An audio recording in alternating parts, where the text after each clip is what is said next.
The skin is probably one of the first things we notice when we look at another person. In the pursuit of beautiful skin, people often spend huge amounts of money on expensive creams and procedures. However, experts assure that the path to healthy skin lies not through costly procedures, but through what we eat, through proper nutrition. In this video, I have compiled the foods that your skin loves, and that will help you look your best. So keep watching until the end. It's going to be very interesting and useful. Let's get started. By the way, friends, have you subscribed to my channel? If not, be sure to subscribe and click the bell icon so you don't miss any of my new content. So point number 1, green and orange vegetables. The thing is, vegetables such as bell peppers, carrots, pumpkin, avocado, spinach, and many other leafy greens contain beta-carotene, which in turn promotes cellular renewal. Additionally, these vegetables contain a powerful natural antioxidant, vitamin A. This vitamin is fat-soluble, so when consuming vegetables rich in this vitamin, it is also recommended to consume some amount of fats. This could be, for example, vegetable oil used as a salad dressing, or nuts. A deficiency of beta-carotene and vitamin A in our body can trigger persistent microinflammations on your skin. Over time, this can lead to dryness. Wounds may take longer to heal, and a characteristic sign may appear: cracks in the corners of the mouth. And from here, we move on to our next point, which I briefly mentioned earlier: nuts. Nuts are an excellent source, particularly of a substance known as vitamin E, another superb antioxidant. Vitamin E helps prevent skin aging processes, and interestingly, it participates in forming a barrier against ultraviolet rays. We all know that a tan is a symbol of perfect skin and health nowadays, but the flip side of the sun is that in the long run, too much sun exposure is harmful to the skin. So, one of the best sources of vitamin E among nuts is hazelnuts. And if we take, for example, walnuts, they are also an excellent source of omega-3, which is also very beneficial for our skin. And from here, we smoothly transition to the next point: fish and seafood. It's better to prefer fatty sea fish rich in omega-3, and seafood is also a very good source of a substance like zinc.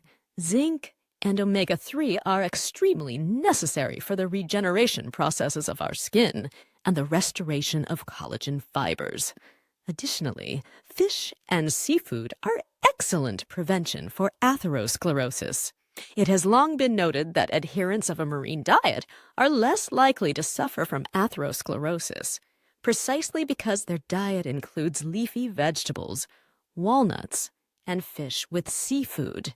Preventing atherosclerosis will have a very positive effect on the health of our skin because it will be better nourished, better moisturized, and metabolic processes through the tiniest capillaries will occur more efficiently. Zinc is an excellent anti-inflammatory agent and will help us combat acne and pimples. Moving on, the next essential point is water. Perhaps this is even the most important point for our skin, considering that about 3/4 of our body consists of water. Hydrated skin looks healthy, while dry skin looks sickly. Sufficient hydration gives it that elasticity and firmness. It's recommended to drink from 1 to 2 liters of water throughout the day. Drinking more is not necessary, as it won't benefit us in advance. If we drink 3-4 liters of water, essentially all it will result in is more frequent trips to the bathroom. But 1-2 liters of water for an adult, specifically pure water, not juices, will greatly contribute to our rejuvenation, well-being, and overall health. Moving on, The next point is foods rich in vitamin C. This is another very important vitamin for our skin. We all know that vitamin C participates in the formation of our immune system and serves as a prevention against atherosclerosis. These are all very important functions, but for the skin, this vitamin is also crucial. Therefore, it's necessary to focus on foods that contain it. These include citrus fruits like mandarins, oranges, and grapefruits. Bell peppers are also rich in vitamin C and are champions among vegetables in terms of vitamin C content. Kiwi fruit is also a great source of vitamin C, as is sauerkraut. By the way, sauerkraut is one of the healthiest products available in stores, as it not only improves your skin, but also benefits your intestines due to the unique bifidobacteria it contains. However, it's important not to overeat citrus fruits, because if we consume too many oranges, for example, we may soon develop a rash. The recommended daily intake of vitamin C for adults varies in different sources. Some say 40 milligrams, others suggest 50 milligrams, and some even mention 90 milligrams. Again, it's highly individual. Since vitamin C is water-soluble, it's harder to overdose on it compared to fat-soluble vitamins. So there's no need to be overly cautious. An optimal intake would be up to 100 milligrams of a vitamin C per day, 3.5. Moving on, the next point is meat and liver. The thing is, they are very rich in a substance called vitamin PP, which plays a very active role in cellular metabolism. For those who experience a deficiency in vitamin PP, certain dystrophic phenomena may appear on the skin.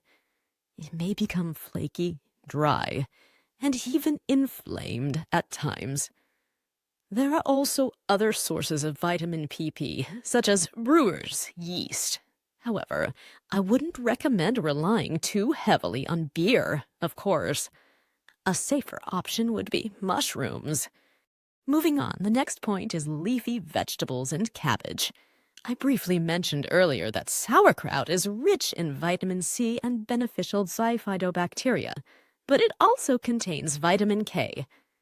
Other sources of vitamin K include broccoli, cauliflower, Brussels sprouts, and of course, cabbage. This particular vitamin greatly improves metabolism in our connective tissue, especially in our skin. It's also worth noting that vitamin K is a fat-soluble vitamin, so for better absorption, it's advisable to consume it along with something fatty, such as nuts or vegetable oil. In general, vitamins are divided into water-soluble and fat-soluble ones. It's actually very easy to remember them because there are only 4 fat-soluble vitamins: D, I, K, A. Just remember the word DICA, and that's it. You'll never forget. The peculiarity of fat-soluble vitamins is that for better absorption, after eating, you need to consume something fatty. And the second peculiarity is their ability to accumulate in the body. So overdosing on water-soluble vitamins is much more difficult and less likely, as they quickly exit the body, and a critical volume simply doesn't accumulate. However, overdosing on fat-soluble vitamins is potentially possible, of course. It's difficult, though. To do this, you need to seriously abuse supplements, significantly exceeding the daily dose, most likely several times over an extended period. But underestimating the danger, of course, is not advisable. Everything requires moderation and a rational approach. And that's all for today. If you enjoyed this video, please thank me with a like and subscribe to my channel. Very soon, we'll see each other again in a new video. Until then, take care!